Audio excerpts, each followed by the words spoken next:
Masuk dalam drafting phase. Sekarang first pick ada di sisi tim Falcon. Dan untuk NIP Flash mereka juga udah langsung menutup ke arah Fanny dan juga Chuzin. Wah, Zushin Fanny ya. bentar dulu nih, Loi langsung di-ban dari awal. Menurutku ini Falcon udah mulai menutup, apa ya, bisa dibilang salah satu lawan-lawan yang bakalan ngebawa meta family sih. Meta-meta yang berdekatan gitu kan, meta-meta yang bakalan long term team fight. Jadi Falcon nge-ban karena Loi sepertinya kayak ada sedikit hint bahwa mereka bisa aja pakai fighter jungle sih untuk sekarang. Mereka juga suka banget bawain Faramis sih, for your information Iya. ya, buat PX7. Tapi beberapa akhir-akhir ini kan Faramis emang nggak begitu laris ya, karena memang metanya juga meta ke Assassin. Jadi sangat mewajarkan lah menurut aku pribadi. Tapi kalau dari sisi Matilda yang di-ban, terus ada Yves juga yang di-ban, ini berarti menandakan kalau misalkan mereka emang lagi mencoba untuk bermain around hero-hero junglernya, biar nanti junglernya nggak gampang buat digangguin. Joy juga ditutup. Nah ini dia, dua-duanya main Joy soalnya. Jadi repot nih kalau misalkan rebutan Joy. Oke. Wow, Hylos first pick ya. Walaupun ini di turnamen ini Hylos win rate-nya masih 41% ya. 42. Walaupun ini most pick so far kedua di M6. Jadi ini mungkin jadi tanda bahwa mereka pengen mau ngedive. Possibly ke Bruno gitu ya. Kalau misalnya NIP Flash-nya ngambil. Nggak cuma ngedive sih menurutku, karena emang utility-nya dari Halus tuh dipakai apa aja bisa gitu. Dipakai apa aja bisa Mau ya. dipakai Zoning, Vengeance juga keluar bisa, bisa. Revitalize juga bisa, ngenabrak juga bisa, bahkan nempelin pun juga bisa gitu. Dia kayak paket lengkap lah. Iya. Kayak hero engage bisa, hero disengage bisa. Atau ya jangan-jangan dia mau ngedinai hero-hero kayak Granger juga hayu. Dia ngebadanin banget kan soalnya. Iya. Atau jangan-jangan ya dengan membawakan Hylos, malah mereka yang pengen main Grangernya gitu loh. Dan Bruno-nya akhirnya terlepas nih untuk NIP Flash tapi dengan Hilda. Nah, ini kalau misalkan Hylos jadi EXP, Hildanya agak sedikit repot nih. Soalnya untuk landingnya nih, Hylos kuat banget. Mungkin akan ada solusi dengan Hildanya beralih ke mid ya untuk 2 menit awal biar dapat level 4. Nanti match-nya itu yang bakal farming di EXP. Kalau emang nanti Hylosnya bakal tetap di EXP lane. Dua-duanya masih fleksibel sih, masih bisa ke EXP, masih bisa ke roam. Tergantung mereka mau mirror kemana ataupun nggak mau match up-nya. Dan ternyata bakal ada Granger dan juga Phoveus ya. Oh, ini langsung loh. Iya. Hylosnya ditunjukin dari awal nggak di flex. Hmm, Mereka benar-benar nutup buat si junglernya ya, buat si ini Dex. Sisi bisa. Sisi langsung. Sisi langsung bisa sih menurutku. Untuk di arah Romer dijadiin ke arah Hilda ya. Apalagi tapi nih untuk zoning out ke arah dari Granger juga bakalan lumayan enak sih. aku lebih sebenarnya. berpikir ke Training. Chow sih. Chow. Iya. Kayak kalau gitu kasih pressure aja dua-duanya gitu kan. Hilda udah ngasih map di area EXP. Chow-nya bisa di roam. Kalau nggak mereka bisa main Tigreal, paksa Granger-nya menggunakan Purify, nanti ya tentu Hades bakal bawain Assassin. Atau mereka bakal nge-pick jungle dulu ya, soalnya front line-nya musuh udah ketebak 2. Ya. Ya, itu jungle dulu, itu Alpha kalau nggak salah. Ya, Ya, Alpha. untuk ngelawan Hylos, ngelawan Phoveus bagus juga. Kalau mau nge-kite tuh perfect banget lah. Oh tapi ini kayak perfect bait juga nggak sih dari Falcon? Mereka udah nge-ban dari Luoi-nya, Heeh. Matilla juga. terus mereka nge-ban Matildanya. Terus tiba-tiba ada Alpha nih yang tadi udah sempat aku mention kalau misalkan sebenarnya NIP Flash punya keuntungan kalau mereka main Assassin. Karena apa? Karena Falcon juga kebetulan main Faramis. Nah, Dan sekarang malah Faramisnya bisa muncul nih dari PX7. tapi kebalikannya Bang KB, kalau misalnya kita ngeliat dari NIP Flash ya, ini mereka ngambil ke arah Vexana juga bakal enak gak sih? Dengan tipikal misalnya nahan bagian nabrak-nabrak ya dari teman-teman Falcon.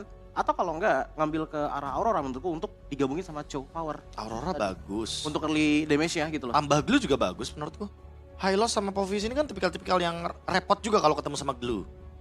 Ya tapi mungkin minusnya di sini Hildanya yang harus dikorbankan untuk jadi roamer. Tapi untuk 2 menit awal Hilda nggak kayak dulu. Hilda udah nggak bisa rusuh-rusuh lagi tuh. Ke invade jungle kayak gitu udah nggak bisa. Ditutup kan Tigreal-nya karena Tigreal bakal memudahkan lah Hylos dan juga Phoveus untuk bisa ditangkap. Dan mungkin biar si seorang bininya bisa pakai flicker juga ya. Ya. Ini memudahkan Benny buat menggunakan battle spell lain ya. Tapi even Purify kayaknya nggak ada masalah deh. Bruno bisa aja Purify juga di sini. Cuma kalau misalkan kita dari NIP Flash ya, mereka juga masih belum ada sisi pasti nggak sih ini untuk kontes gedenya? Kayak untuk Turtle dan juga Lord juga gitu loh. Makanya mid lane menurutku tadi masuknya ke arah Aurora kan tadi aku bilang juga. Iya. Dan untuk Romer sebenarnya ngambil ke arah Chow oke sih. Tapi pertanyaannya adalah ini alfanya bisa nge-follow up apa enggak? Tergantung dari emblemnya juga soalnya kan. Nah terus ini masalahnya kayak nggak bakal bisa bawa C-stratnya dari NIP Flash nggak sih? Yang mana tuh? Karena Bruno sama Alphanya kan udah muncul duluan nih. Biasanya kan minimal ada satu magic nih. Baru mungkin Marty Smith-nya bisa muncul. Sisinya kan lumayan tuh kalau Ya, benar. tapi ya karena udah ada Bruno Alpha, menurutku ya fisikalnya udah cukup banget. Kalau bawa Marty Smith lagi ya Magicnya nggak ada dong. Jatuhnya NIP Flash bakal kurang banget dari sisi burst damage-nya. Glue mungkin bisa jadi opsi di sini soalnya match up di experience-nya bagus untuk lawan Phoveus. Ya Glue bagus. Bisa ngezoning juga. Tapi masalahnya Faramis belum keluar. Di last pick berarti. Iya mungkin. Ditahan banget. Ini Mungkin mereka Mid bakal lane dulu. ke mid lane dulu. Sepertinya Aurora Aurora bagus kok. atau mereka mau Valentina supaya Faramisnya nggak keluar. Valentina ya. Nah itu pertanyaannya seberapa jauh Coach Zarate udah mempersiapkan strat tersebut, data tersebut, apakah sampai nih di sana? Karena dia emang pada kenyataannya suka banget loh buat bawain hero-hero yang seperti Oh, Jauhead. mereka mau main pick off. Ya ini dari NIP Flash kayaknya bakal nekerin ke trio mid lane dulu gak sih? Yang bakalan dibikin agak-agak barbar untuk di arah awal-awalnya. Ya tapi pertanyaannya mid lanernya apa nih yang mau nge-follow cepat gitu kan? Kalau Valentina ya dia emang punya damage tapi dia bukan yang tipe eksekutor. Ah, Kalau menurutku mungkin harus ada yang tipe eksekutor sih. Let's say kayak Lunox sekalipun menurutku fine-fine aja untuk dibawakan. Tapi sisinya emang minim banget. Cuma pick off-nya kuat. wait, Roger? Ya, Roger Wow, Jungler kayaknya. Roger Jungler dibawa kan? Oke. Roger ya. Udah lama kita nggak melihat Ini Roger. wah, tapi Vexana diambil duluan. Aku mikir NIP Flash yang bakal bagus untuk pakai Vexana loh. Ini tipikal tabrak semua soalnya dari teman-teman Falcon. Dan itu yang bakalan bener-bener pegang banget sama Deadly Grass. Ya, draftnya bagus banget dari Falcon. Dan Iya. gak diekspektasikan juga bahwa Roger akan muncul kembali. Mungkin build-nya akan ke hybrid dan tentunya dengan adanya Thunderbelt. True damage semua berarti ya. Thunder Battle. Main cooldown juga kan karena seperti kita tahu ya Roger sekarang cooldownnya tuh udah minim banget. 8,5 detik. Lama banget jadi. Pop banget. Oke, dan last pick nih yang Mid bakal lane-nya. diambil sama NIP Flash untuk mid lane-nya. Lilia susah ya dia. Kalau Nana? Susah sih. Makasih sih enggak. Iya, Kak. Sampai Kenapa sama loh? hero-hero Tentu saja Nevin. Tentu saja Nevin ya. Walaupun itu tipe burst yang kita butuhkan sebenarnya untuk Iya follow kan, up jauh tadi ya. cari damage kan. Kalau ini pick Nana kita bakal langsung Wow. Bentar, apakah Yves yang masuk kah? Oh enggak. Oh, ternyata. Oke, Kayak angin ya. sekarang waktunya kita bakal melihat ya berarti dari game yang pertama. Jadi tanpa berlama-lama lagi langsung saja Powercasters kita Gio Joshua dan juga Lim Kocho.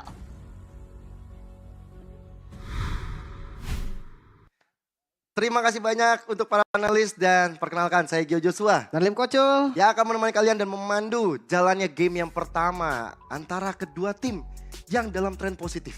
Ya di knockout hari pertama kawan-kawan ya. Seru banget nih pastinya. Tiba-tiba kita udah disuguhkan adanya fail. Iya yang loh. jadi last pick loh. Bahkan kayak ngelihat untuk hero-nya mungkin ini persiapannya juga nggak main-main yuk. Mereka udah persiapin dengan lumayan lama dan harusnya sudah proper.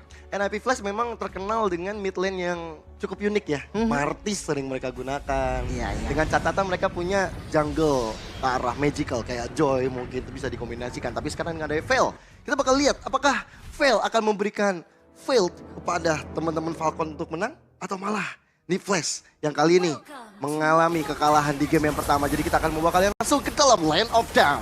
Ya long time no see Roger. Ya udah akhirnya muncul lagi ini dipakai sebagai sosok jungle. Karena terakhir Roger itu dia banyak banget sisi negatifnya. Tapi jangan lupa nih yang tidak ada negatifnya sama sekali adalah M6 Pass yang bisa kalian dapatkan sekarang kawan-kawan. Pertama kalian beli langsung dapat skin cloudnya. Iya, kalau misalnya mau tambahin level lagi bisa dapetin nanti statunya. Iya ya pakai support chest kawan-kawan. Wah itu 50 diamond doang loh. Mureh, Meriah. murah meriah. Dan untuk sekarang ada Granger yang tidak dipaksakan dengan Purify. Dia pakai Kara Flicker di tangan Benny Lim. Ini JPL kayaknya bakal indah sekali nanti mau ejector nih. Iya ya, tapi menurut gue Granger juga apalagi di teamfight ya. Dia rata-rata akan main pakai Depth Sonatanya. Rhapsody itu bener-bener di kasus yang memang dia ditempel mungkin sama Vexananya.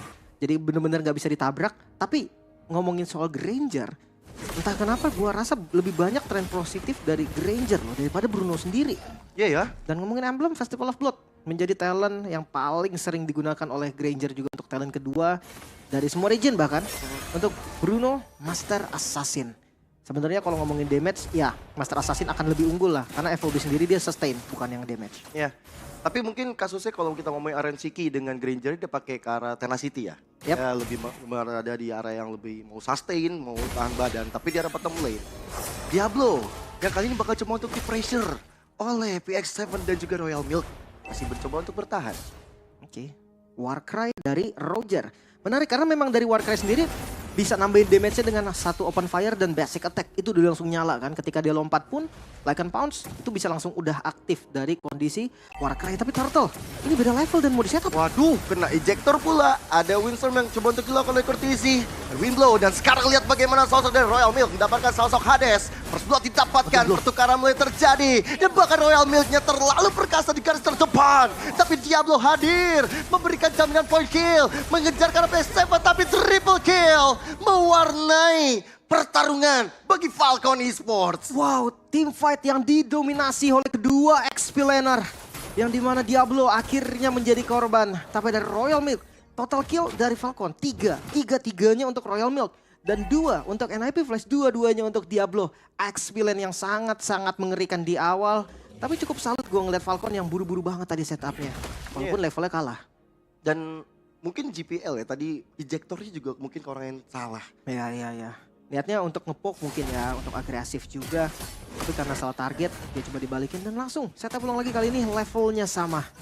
Yoi, ejector kembali dibuka, targeting terus menerus ke arah Kids. Tapi sekarang, dengan adanya Glorious Pathway mencoba untuk mengusir mundur Courtesy dan kawan-kawan. Tapi dengan adanya satu Royal Mid yang selalu menjadi garda terdepan, menjaga supaya tetap bisa didapatkan. Tapi dengan Eternal Guard di arah belakang, Hades dalam masalah yang cukup besar. Maka Spear of Alpha tidak bisa menyelamatkan dirinya di tangan Royal Milk. Courtesy menjadi korban kedua dengan Lycan Pounce yang dilakukan oleh Dax. Maka sekarang Diablo yang mungkin saja bakal dieksekusi dengan adanya dua player yang mengejar. Diablo langsung bisa disingkirkan. Terlalu memaksa NIP Flash. Bahkan dari Hades yang udah nggak bisa jalan lagi tadi. Dia masih paksa mau adu Retribution. Sehingga akhirnya menjadi korban lagi. 2 kali tumbang. Pastinya bukan hal yang bagus. Dan masih ke arah Windtalker di item pertamanya. Kayaknya masih pakai build yang sama kayak dulu deh. Windtalker, War Axe. Mungkin Thunderbelt-nya kali ya. Kalau memang mau di skip, gua rasa bisa. Tapi kalau memang mau di build pun nggak ada masalah. Balik lagi Roger. Dia akan cari stucknya di awal, nanti late game dia akan punya defense yang lumayan oke. Dan ngomongin soal Alpha, 2 kali tumbang. Wah ini under menit 5 juga nih by the way. Levelnya akan sangat-sangat berpengaruh, karena balik lagi dari jungle sendiri sebisa mungkin 5 menit awal tuh jangan tumbang. Apalagi ekspektasi kita dengan Alpha kan invade jungle. Dan mungkin ini karena impact Vexana yang diambil sama Falcon di last minute ya. Ini juga tadi membuat dari para panelis kita juga shock. Wah diambil hero yang mungkin lebih cocok untuk NIP Flash. Dan Vexana dari tadi bikin kegaduhan loh tadi di arah Turtle tuh dengan Eternal Guard-nya berkali-kali connect ke arah belakang dan susah untuk digapai. Mungkin untuk ejector ini misalnya keluar kayaknya udah nggak bisa ke tangan Hylos lagi sih lemparnya. Iya. Pilihannya sebenarnya nggak banyak yuk.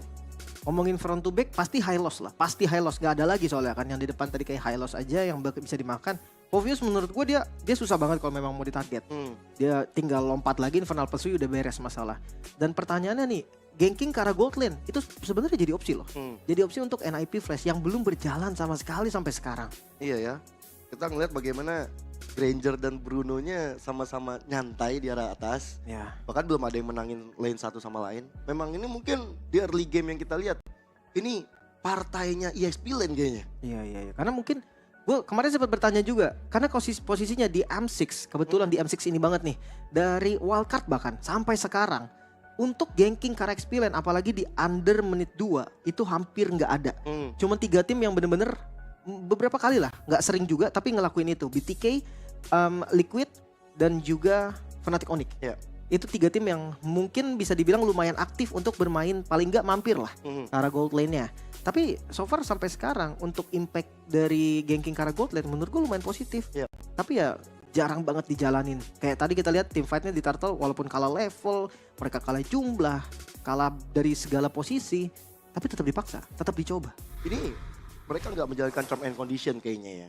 Iya. Karena kalau misalnya mau diadu di Turtle dan mereka kalah, ya ini kan jadi kerugian. Mungkin 2 Turtle, ya ini 2 kali kesempatan mau dapetin Turtle dan NIP Flash gagal. Mungkin mereka udah bisa berkaca ke arah atas sih. Bisa kombinasiin GPL dan juga Phoenix menjadi kombinasi yang tepat nantinya. Ejector dan volleyball. Jangan sampai terlena ya dengan gameplay yang memang dibawakan oleh Falcon. 2700 di awal ini bukan angka yang kecil loh. Ini masih di under menit 5 bahkan. Dengan hampir 3000 gold dipegang oleh Falcon. Ya otomatis memang mereka dengan Granger-nya juga akan lebih aktif, lebih galak. Iya, itu Granger udah diajak untuk join the fight. Dia udah mencoba untuk mencari-cari posisi yang lebih baik untuk bisa melakukan Death Sonatanya.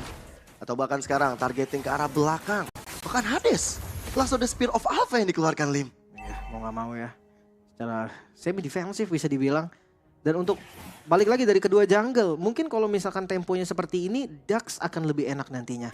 Dia akan lebih farming lagi. Dan bahkan dia Buset, adu pukul terus-menerus dilakukan oleh Royal Mid dan juga Diablo. Dan bahkan membuat dari Diablonya bonyok. Ini benar-benar positif tren banget. Tapi Hades hadir mengejar ke arah sosok dari Royal Milk-nya. Bahkan sekarang belum terlalu tercicil habis. Bahkan ejector mulai dibuka. Dax dalam masalah. Saat pemegang retribution tidak ada. Tapi turtle-nya bakal dianggurin begitu saja. Dan Hades pun menjadi pertukaran yang tepat. Walaupun PX7 jadi lenyap. Tapi Courtesy berhasil menyelamatkan ke arah turtle-nya. Lihat bagaimana sosok di arah depan. Teman-teman dari Falcon Esports mengejar ke arah belakangnya. Courtesy dalam masalah. Death Sonata memberikan assist yang maksimal. Sehingga dari Courtesy tidak bisa berkata-kata lagi. Dan masih ada flicker juga untuk Royal Milk, masih bisa selamat. Untungnya NIP Flash masih bisa lasi tadi dari Turtle. Sehingga sekarang kerugiannya ada di Falcon Esports. Tapi tetap sih jadi tanda tanya besar Alpha untuk Hades. Apakah memang pilihan yang tepat? So far sampai sekarang Alphanya bener-bener bisa di shutdown terus menerus loh. Untuk setup, untuk ganking itu patah banget. Iya. Dan bahkan mungkin sebagai target man ya di depannya dari Hades yang bisa untuk ngecicil ke arah Kit. Tapi ternyata ya dari tadi kita lihat ejector ke arah Kit. Ini membuat dari Hades tidak bisa memberikan potensi terbaiknya. Tidak ada true damage yang benar-benar mematikan waktu Kids. Dia baru cuma satu kali dari segala pertempuran yang terjadi. Dan Revitalize juga kan. Maksudnya ya true damage pasti segitu damage-nya. Tapi Revitalize naikin darahnya dan udah aman lagi. Dibuka map ya dengan Death Sonata. Retribution? Dan lihat bagaimana Kids dalam masalah. Eternal Guard mulai dibuka. Terombang-ambing jiwa dan raga dari Kids. Dan akhirnya bisa dihilangkan begitu saja. Tapi jangan lupa dengan Rhapsody dari Benny. Yang bisa untuk memberikan damage tambahan kepada teman-teman di belakang. Tapi pertukaran tidak ada bagi Falcon Esports. Ya seenggaknya ini menjadi hal positif juga kan. Untuk teman-teman dari NIP Flash juga untuk mengejar. Dan selama midnya belum hancur. Gua rasa agresivitas dari Falcon juga nggak bisa se-ekstrim di awal lagi. Yang ngomongin defensif. Courtesy juga kuat banget nih. Clear satu wave minion mungkin bisa dibilang menjadi hal yang mudah lah. Kalau memang dipaksa pun ya pakai ulti sekalian nggak ada masalah. Langsung kesedot ya kan. Kena wind blow juga ada di tangan dari Courtesy. Tapi ya ini Dax. Gue lihat-lihat dia dari tadi mainnya safety juga loh. Tapi ya memang akhirnya di Turtle dia baru merasakan bagaimana impact dari ejector yang tepat dari JPL. Akhirnya nggak targeting ke arah high loss-nya lagi. Dan untuk Turtle yang terakhir bakal coba untuk di-setup bagi kedua tim. Kontes kah? Hades, dia setup duluan sih. Dia bakal coba untuk memberikan satu jaminan retribution ya. Tapi Hades mendapatkan ke arah Turtle. Bahkan sekarang Glorious Pathway. Spear of Alpha. Yang dapetin ke arah 3 player sekaligus. Tapi ternyata tidak ada follow up damage. Bahkan sekarang tidak ada yang tumbang. Tidak ada pertukaran bagi Falcon Esports. Dan sedikit demi sedikit gold yang mereka raih mulai dicicil oleh NIP Flash. Ya ini butuh banget sih posisi dari Royal Milk untuk tim fight JPL. Lihat itu bagaimana damage yang dihasilkan oleh Benny. Bahkan JPL yang benar-benar coba untuk dikejar begitu saja. Tapi Phoenix, dia punya volleyball yang cukup bisa memberikan damage dan membuat teman-teman dari Falcon mundur. Tidak ada energi tadi untuk Death Sonata. Mungkin satu Death Sonata tadi bakal menjadi satu poin kill juga. Tapi ketika Phoenix yang sudah punya power spike-nya, sudah punya item, dia akan coba lebih galak. Oke. Sama dengan ada Glorious Pathway, Rhapsody, Death Sonata, Pure. Niatnya mengusir Phoenix, tapi mid lane, wow. Udah tinggal dikit lagi loh outer turretnya hancur. Ya. Ketika hancur dia ngebuka vision banget sih. Untuk invade jungle mungkin, masuk ke arah purple buff. Dan lihat Diablo masih setup. Wow. Ejector dibuka, PX7 dalam masalah yang cukup besar. Langsung gak selamat, Benny hadir untuk bisa memberikan damage. Tapi darah belakang dikejar oleh sosok Hades. Courtesy menjadi korban Royal Milk. Coba untuk dikejar pula di tangan Phoenix. Pursuitnya mulai dilakukan, mulai diletakkan dan Phoenix adalah masalah. Glorious Pathway benar-benar dikejar. Targetnya mahal dan Death Sonata memastikan wipe out bagi NIP Flash. Wipeout terjadi bahkan di menit pertengahan. Melihat adanya setup yang tadi langsung di counter inisiasi dengan sangat baik. PX7 memang tumbang. Tapi terlalu banyak skill, terlalu banyak posisi yang terekspos juga. Membuat punishment dari Falcon Esports menjadi sangat-sangat maksimal. Satu dibayar 5, harga yang terlalu mahal dan 5.000 gold juga masuk ke kantong Falcon Esports plus inner turret. Wow, ini bahkan membuat dari outer turret, inner turret lenyap semuanya. Dan lihat bagaimana teman-teman dari NIP Flash, mereka harus cepat-cepat reset di dalam in-game-nya. Dia harus bisa lepas dari tekanan. Kabar baiknya mungkin ya Phoenix baru tumbang 1 kali. Tapi dengan kondisi seperti ini, kalau frontlinernya udah nggak kuat, apalagi kita baru lihat ada Silencer dan juga Dreadnought, ini GPL udah nggak bisa terlalu gegabah di depan sih. Yang gak kuat juga memang sejatinya juga kan dari Jauhead ada Factor dan stun.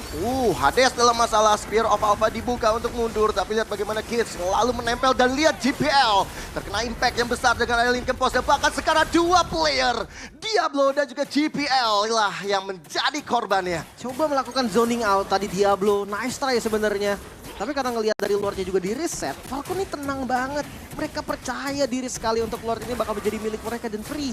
Tanpa adanya kontes sama sekali. Ini impact tadi juga kita ngeliat bagaimana Dax udah jadiin ke arah satu Malefic Gun ya.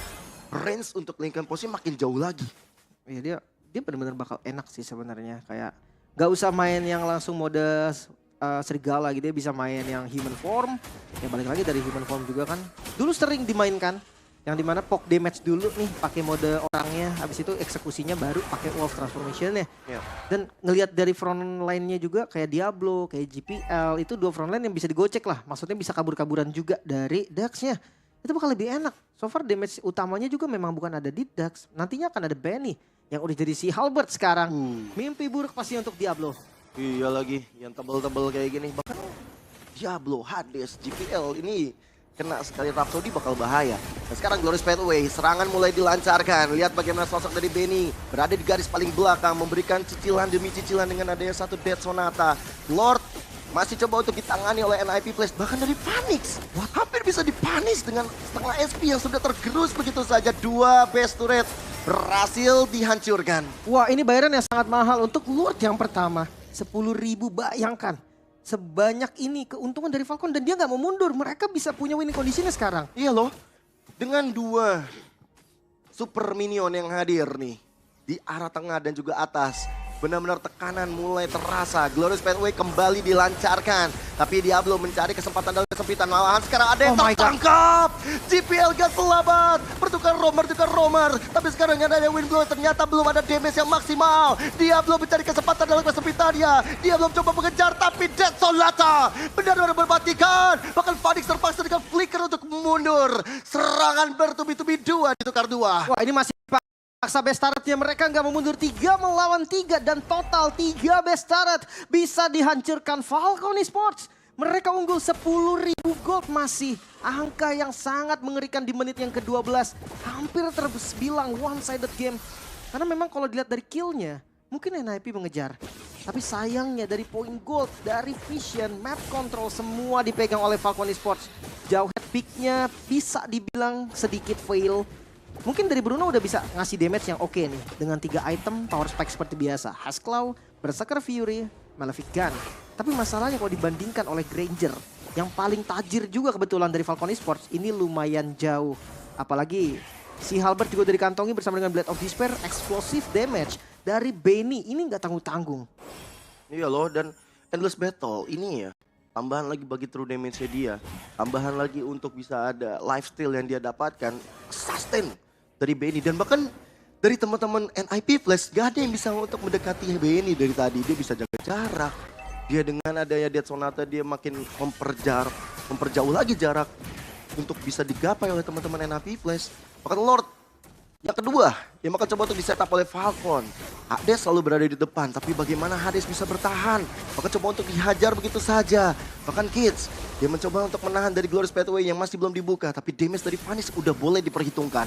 Lumayan sakit ya, dengan range yang lumayan aman juga. Mungkin satu solusi adalah makan PX7-nya dulu. Karena selama ada PX7 bakal susah. Ya, dan sekarang ejector mulai dihancurkan. Karena Oh my God, Darkseid tershutdown. Dan akhirnya Hades pilih pertukaran kembali. Tapi Phoenix sprint di arah belakang. Lihat bagaimana volleyball memberikan asist semaksimal bagi Courtesy. Double kill udah diamankan. Apakah ada epic comeback bisa dilakukan NIP Flash? Karena Lord bisa mereka dapatkan untuk sekarang. Walaupun tanpa Hades, tapi pergerakan yang bisa kita lihat dari Falcon juga. Mereka nggak buru-buru, bahkan Benny berani sekali mereka coba untuk end game kah? Wow. Benny Memberikan tekanan sana dengan 2 wave yang berjalan. Rhapsody, Courtesy, ada flicker untuk mundur dan bahkan sekarang Lordnya di cancel begitu saja. Benny memberikan tekanan lebih tapi PX7 hilang sudah di tangan Diablo. Dan akhirnya membuat dari NIP Flash masih sedikit ada asa menjaga teritori terakhir mereka. Tapi setidaknya apa yang dilakukan Benny membuat NIP Flash ragu, membuat NIP Flash nggak bisa untuk setup ke arah Lordnya. Membeli waktu sampai Dax-nya kembali spawn. Bahkan dengan frontline sekarang yang sudah ready juga. 2 frontline ya kehilangan PX7 bukan menjadi masalah juga. Kali ini teamfight akan tetap diunggulin NIP Flash harusnya. Karena mereka masih berlima dan Falcon nggak boleh ngasih Lord ini secara free. Ya, tapi GPL udah roaming. Ejector kembali dibuka menuju ke arah Kids, tapi GPL menjadi korban. Spear of Alpha. Balapan tetap terjadi, tapi Hades-nya benar-benar bisa di-took down. Tapi Benny menjadi jawaban bagi teman-teman NIP Flash. Bahkan sekarang Diablo mulai mengamuk. Diablo mendapatkan double kill-nya dan Lord sekarang di take over oleh teman-teman dari NIP Flash. Mereka tanpa Hades, mereka tetap masih galak. Dax mencoba untuk memberikan jawaban.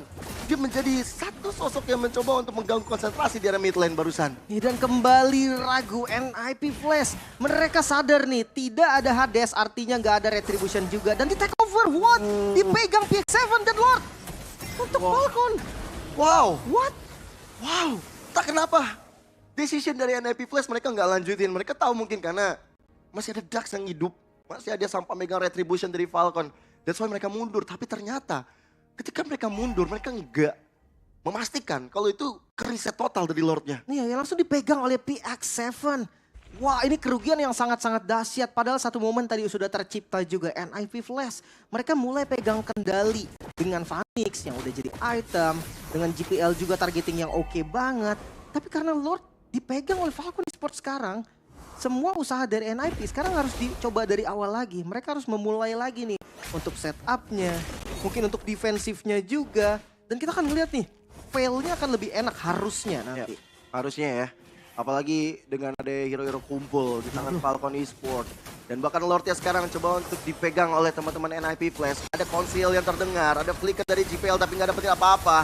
Best turret yang akan jadi target operasi bagi Falcon. Lihat di arah depan, Hades mendapatkan PX7 tapi Diablo-nya mencoba untuk flanking tapi Hades lah yang akhirnya bisa dieliminasi oleh teman-teman dari Falcon. Dan bahkan sekarang Royal Milk terlalu royal dan dia menghasilkan the best turret yang terbuka lebar untuk teman-teman Falcon mendapatkan game yang pertama. Kemenangan pertama dari knockout stage terlihat kali ini dibuka oleh Falcon Esports. NIP Flash hampir saja bisa membalikan keadaan.